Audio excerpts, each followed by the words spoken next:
எதுக்கு இங்க வந்திருக்க அதை சொல்லு. பூமியை சுத்தி பார்க்க. இவர் அப்படியே டோரா போச்சு. சூப்பர்ரா. எங்கிருந்துடா வந்து சேர்றீங்க எல்லாரும்?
சௌந்தர்யா, மதி,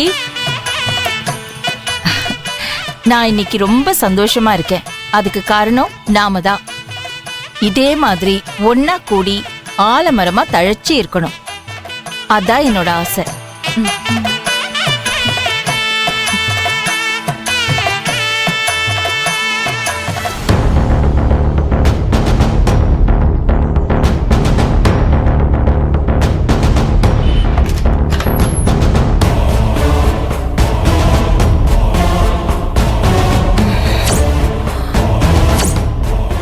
என் சந்தோஷத்தெல்லாம் குழி தோண்டி புதைச்சிட்டு என்ன தனி மரமாக்கிட்டு நீ குடும்பத்தோட சந்தோஷமா இருக்கியா?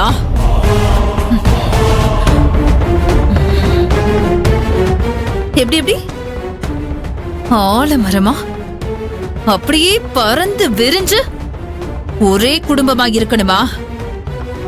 விடமாட்டேன் ராஜேஸ்வரி, உன்னை நான் விடமாட்டேன். யாரோடலாம் ஒன்னா சேர்ந்து சந்தோஷமா வாழணும்னு நினைச்சியோ அவங்களே உன்னை வெளியில போன்னு சொல்ல வைக்கிற. உன்னை யாருமே இல்லாத தனி மரமாக்குற.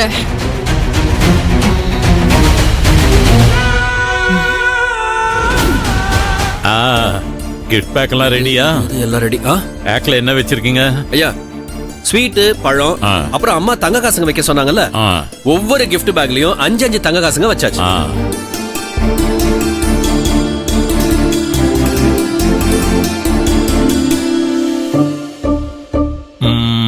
ராஜேஸ்வரி, இந்த பானெல்லாம் எதுக்கு? தலை பொங்கலுக்கு வந்த பொண்ணுக்கு பொங்கல் சீரெல்லாம் கொடுத்து அனுப்பணும் இல்லங்க பாண்டி? நான் சொன்ன மாதிரி அந்த பானையை ரெடி பண்ணி. சரிங்கம்மா, ரெடி பண்ணிடுறேம்மா.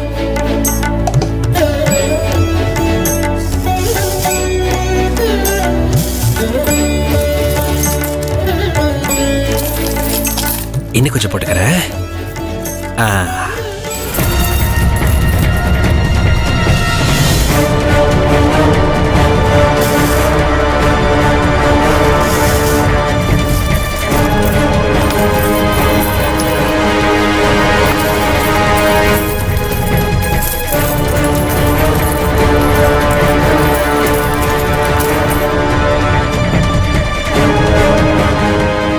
பொங்கல் சீர்பானையில அரிசி போடுவாங்க, கொஞ்சம் பணம் போடுவாங்க.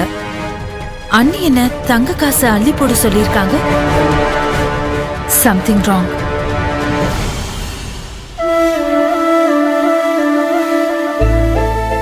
என்ன பாக்குறீங்க? இளமதி தான் கழுத்துல தாலி ஏறதுக்கு முன்னாடியே மாறிட்டாளே. நாம என்ன கொடுத்தாலும் ஏதாவது ஒரு காரணத்தை சொல்லி அவ அத வேண்டான்னு சொல்லிடுறா. மண்டபத்துல கூட இப்படிதான். மணவரையில வந்து உட்காரும் போது நாம கொடுத்த நகைய அவ போட்டுக்கல. கல்யாணம் முடிஞ்சு புருஷன் வீட்டுக்கு போகும்போது கார் வேண்டான்னு சொல்லிட்டு ஆட்டோல போறா. அவ்வளவு ஏன், பொங்கலுக்கு நான் கொடுத்த புடவைய கட்டிக்காம மாமியார் கொடுத்த புடவைய கட்டிக்கிட்டா. அதனாலதான் அம்மா பொங்கல் சீர்ல தங்க காசை மறைச்சு நம்ம இளமதிக்கு கொடுக்க போறாங்க. இளமதி மண்பானையில அரிசின்னு நினைச்சு வேண்டான்னு சொல்லாம அப்படியே வாங்கிட்டு போயிட்டே இருப்பா. எப்படி எங்க அம்மாவோட ஐடியா?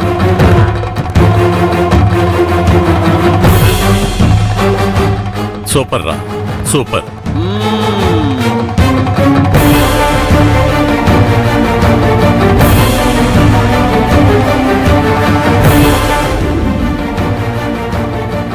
அம்மாவுக்கும் பொண்ணுக்கும் நடுவுல எப்படி பிரச்சனையை உண்டாக்குறதுன்னு யோசிச்சுட்டு இருந்தேன்.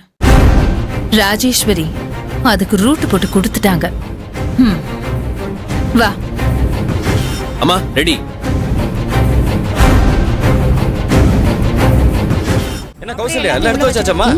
எடுத்து வச்சாச்சு மாமா. சரி மாப்ள என்ன கிளம்பிட்டீங்களா? ஆமாமா. பாடா படுறாப்ல. இங்க கொடுங்க. இளமதி நீ கிளம்பிட்டல? கிளம்பிட்டேன் அத்தை. அவங்க கிளம்பிட்டோம், நீ வா, உன்கிட்ட கொஞ்சம் பேசணும். சரிங்க. பேக்ல எல்லாத்தையும் எடுத்து வச்சிட்டேலமா? வச்சுட்டேன்.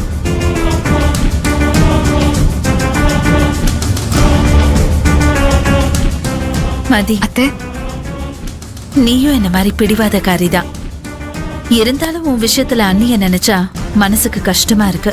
யோ சகல என்ன விஷயம் தெரியல. மாப்ள வா என்ன போய் பார்க்கலாம் வா. என்னத்த சொல்றீங்க?